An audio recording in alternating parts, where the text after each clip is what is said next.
when Klay Thompson fell awkwardly after shooting a jumper. He had to leave the game with tightness to his hammy and did not return. The other big moment happened in the closing seconds. The Raptors choosing not to foul, leaving Andre Iguodala wide open for that game-clinching three. We are joined by Bleacher Report senior reporter and writer Rick Bucher. Rick, my friend. Here we go. Yeah, give us some insight here. What was the biggest takeaway for you from last night's matchup? Well, number one, the biggest takeaway is the high-risk game of chicken that the Warriors are playing with the health of their players. You play DeMarcus Cousins 28 minutes. You play Andre Iguodala with issues with his leg 28 minutes. Couldn't get Klay Thompson out of the game quickly, and now talk about possibly playing Kevin Durant. They are pushing all of their chips to the middle of the table and saying, we're just going to try to we're not going to worry about tomorrow. We're going to try to find a way to get this done now. And we'll see ultimately how that plays out as far as all that is concerned. And by the way, quick update from you on what you're hearing about KD's return, if any. I have heard two different. One, I can tell you this: there are people around him, because as I told you guys last week, there was concern about the severity of the injury. I thought, I see it. I have a hard time seeing him playing in this series. I went back to those people when Chris Haynes had his report, and they said, we don't think he should play. Wow. It's if he played. Now, they're also saying, look, KD's a gamer. He's one of those guys, and we've seen Terrell Owens, we've seen plenty of guys play with injuries that health-wise you should not play with because of the moment. No doubt KD's being swept up in that, but the idea that he should be playing, if indeed he does, is a very big gamble with him on the precipice of entering free agency. And knowing Klay Thompson the way you've known him for a long time, how much shot do you give him of being 80% ready to play in Game 3? He'll find a way. They'd have to strap him down on the training table for him not to play. Can you magically heal a hamstring if it's truly cold? Yeah, the question is because he continued to play afterwards. He did, which is a good sign, right? He did sort of drag it around for about a couple of minutes, maybe? Now, had the ice on it, was hobbling afterward, how much of that was just a tightness fatigue thing, and how much was it that he tore something? We'll find out. I thought the biggest takeaway was the Warriors coming up when they absolutely had to have it. You look at Draymond. Draymond was magnificent. Klay Thompson, I felt Klay was really the biggest reason, because when the game could have gotten out of hand in the first quarter, it was him that kept them attached. Because Steph did not play particularly well. There was a stretch, so you basically look at about 10 minutes of that ball game, from about 4 minutes in the second quarter till about 6 minutes in the third quarter, Steph Curry was Steph Curry.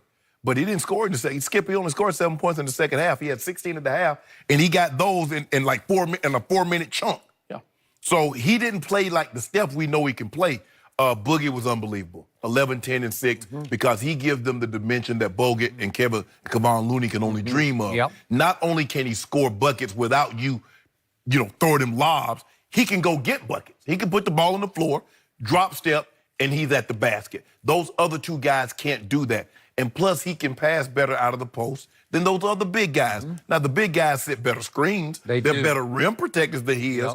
But Steve Kerr's like, rim protectors is one thing, but I need guys that's going to help me put the ball in the bucket. And, man, Iggy. When we look at it, we say, well, Iggy had 5 points before he made that last jumper. Let that sink in. Iggy played 28 minutes. He had 5 points. And the only thing that matters is the last thing that happened. He made that shot. The big mistake was by the Raptors. They should have just... In that instance. Absolutely. Just foul. And the Warriors... Andre Iguodala taking that shot is a mistake. You open the door for the possibility. Because if he misses it, now the Raptors are getting it with enough time to come back down, tie it up, send it to overtime. All the options are available. Agreed. The smartest play would have been for Andre to hold it, for them to hold it, and as Nick Nurse referenced, throw it up there with a couple seconds left. If it doesn't go in, by the time it comes down, as long as you just hit the rim, you're good. Yeah. It's over. Okay? Which is why he told his guys, foul anyone except Steph. Yeah. And why Danny Green just watched Draymond dribbling the ball up high, I don't know. He That's just your guy. made a shot. I love Danny Green. You remember he cherry-picked in Game 6.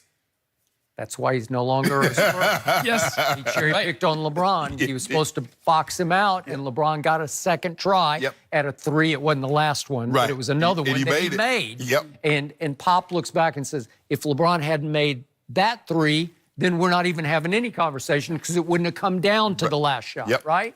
So Danny Green had made a huge three, and I think his head was still up in the clouds somewhere, and he wasn't really thinking about, I should go foul him because that's what Coach told us we should go foul Draymond. Right.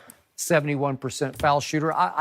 Would he make both of them? Maybe, maybe not. I'm going to find out. I'm going to find out. I would too. My other takeaway is the Warriors can't stop the Raptors.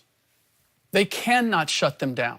We saw them shut down the Portland Trail Blazers. We saw them suffocate them.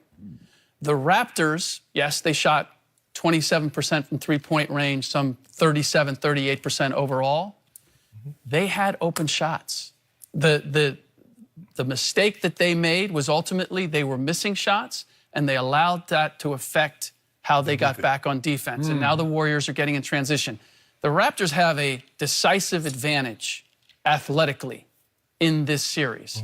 Make or miss, Nick said if we're making shots, it doesn't happen. It shouldn't matter. Right. The Warriors should not be beating them in transition. They allowed, I think, the whistle, because they got a tough whistle in the first half, took away their aggression. Look here, I already knew when I was like, oh, Scott Foster, Ed Malloy, Tony Brother. I said, oh, man, that's in a heap of trouble. Oh, yeah.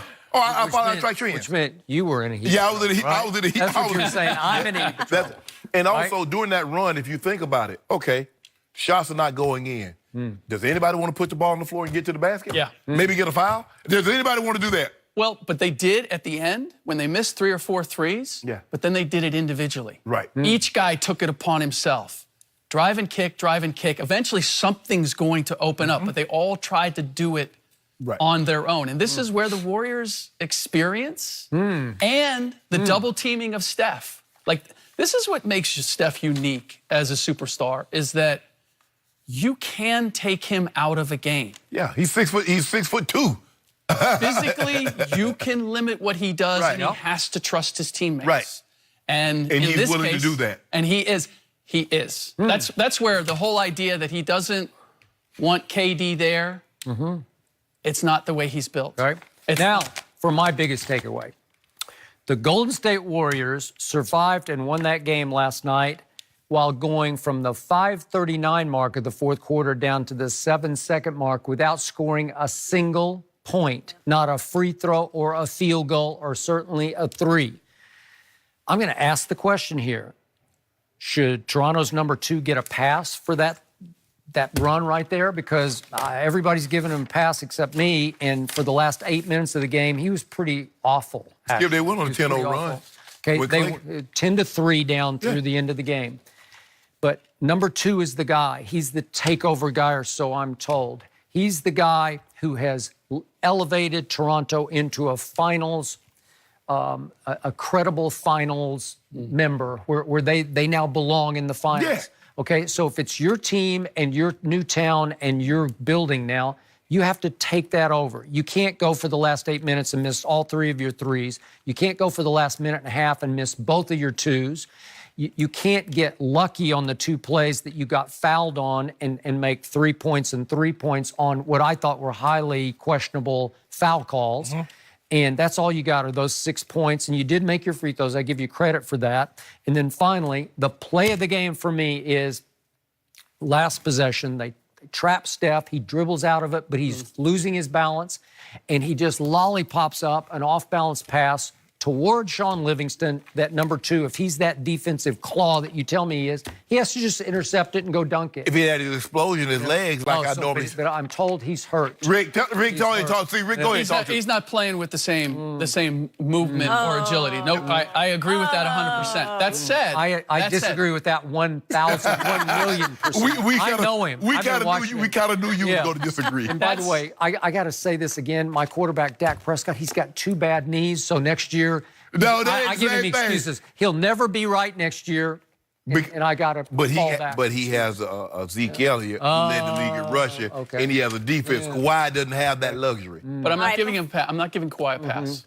You just got to make He's your some go-to shots. guy at the end. Hey, you need a bucket. He's got to get it. You got to make a play or a basket. Agreed. Because if you make one big play or basket, we're having a different conversation. If they're up 2-0, now it brings Durant into play, and we're having a whole different It's amazing. Yeah. So speaking of Kawhi, Skip, could he actually stay in Toronto? That's a good question. It's a great question, and we want to get some more pearls of wisdom from Rick Bucher. 23. We'll have more on that. That was 23.